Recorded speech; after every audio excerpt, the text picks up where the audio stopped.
Oh, it's Jinder's Gear Reviews.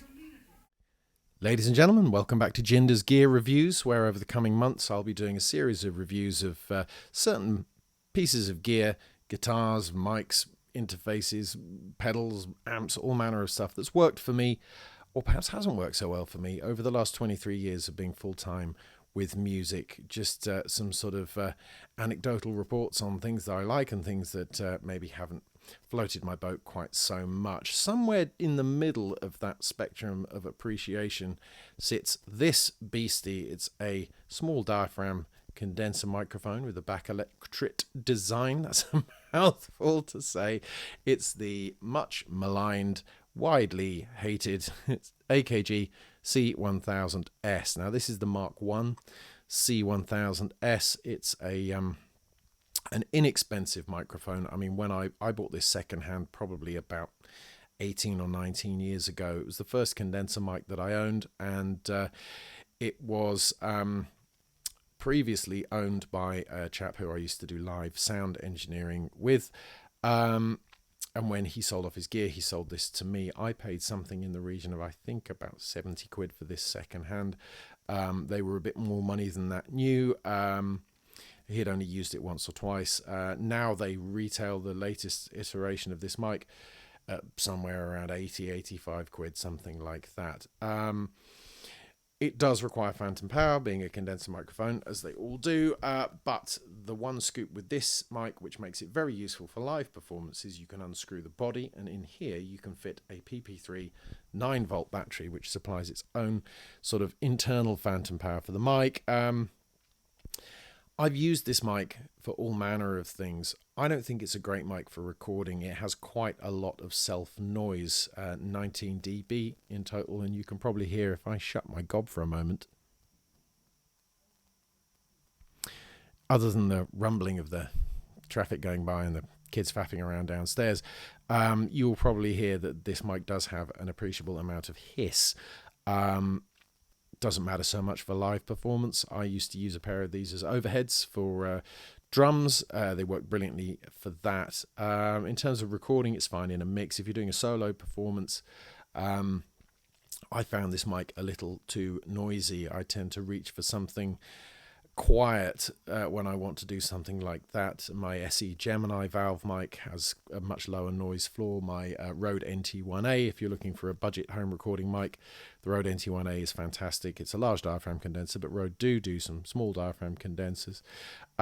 This mic does have a relatively high maximum SPL of 137 dB, so you can yell at it, you can put it in front of raging, electric guitar cabs and so on. I've used it for a few things like that. It is a cardioid pattern mic, but you can fit something called, if I just consult my notes, the PPC 1000S polar adapter, which will turn it into a hypercardioid pattern mic. So it does have some use. I find if you put it about 2 feet away, angled at about 45 degrees from the source of sound, if somebody is talking, it makes a very good mic for for sort of live sort of speech giving and stuff. And I've actually used this mic for speeches at a wedding that I did sound engineering for. I had 2 of these on the top table and in that position, and they were absolutely fine for that. Gave nice crisp kind of clarity. The dynamic range is 50 hertz up to 20k, so quite a wide dynamic range. Doesn't go down quite as far as an LDC, but it's fairly reasonable. Downsides with the mic, it's kind of got like a grainy top end, like not in, how an SM7B kind of has like a flinty kind of top end, which is kind of appealing and rootsy and nice and everything. This just kind of has like a kind of, if I give it a sort of, up there, it kind of gets grainy, not in a thin way. I can't really describe it, but kind of gritty.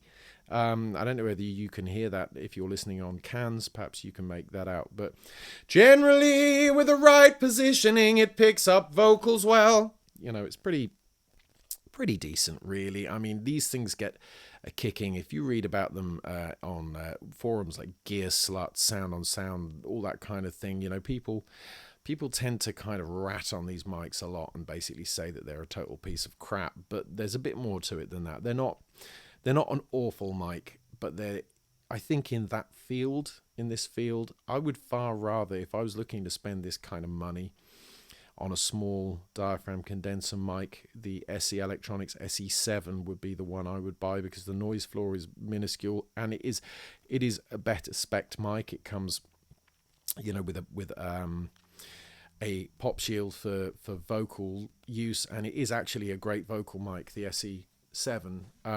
Not to be confused with the SE-V7, which is the dynamic mic that SE do for live performance, which is also very good. There is, if you want to spend a little bit more money, the Sontronics ST1C, I believe it's called, is a very, very good condenser, small diaphragm condenser, for something around the £130, £140 street kind of mark. Obviously, the SE and the Sontronics don't have onboard battery capacity, which this does. So yeah, don't believe all of the hype that you read on forums about it being totally useless, but proceed with caution, because I think most people would find this mic a little noisy for recording, and would perhaps be a little dissatisfied in some ways, but it is, it has its uses, put it that way, and some people will love it. Some people will buy this mic and it will be, it will be soup to nuts for them. They'll use it on everything and they'll love the sound of it. But it's, as always, microphones are very subjective to, to voices and ears and all that kind of stuff. So I think have a listen, go and try one out if you're interested. The latest one, this is the original iteration. The latest one, I believe, is black and a little bit more modern looking, but go along to a store as soon as lockdown is done. Go along to a shop that stocks them and, strum and yell and bang into it and see how you get on. But yeah, kind of maybe 5.5 to 6 out of 10 for me on the AKG C1000S. Not a mic I reach for very much, but not one that's going to be hitting eBay anytime soon. Oh, I should say, please hit like and subscribe if you'd like to keep up with the rest of my reviews and music videos and guitar things and all that kind of stuff. And see you again. Cheers.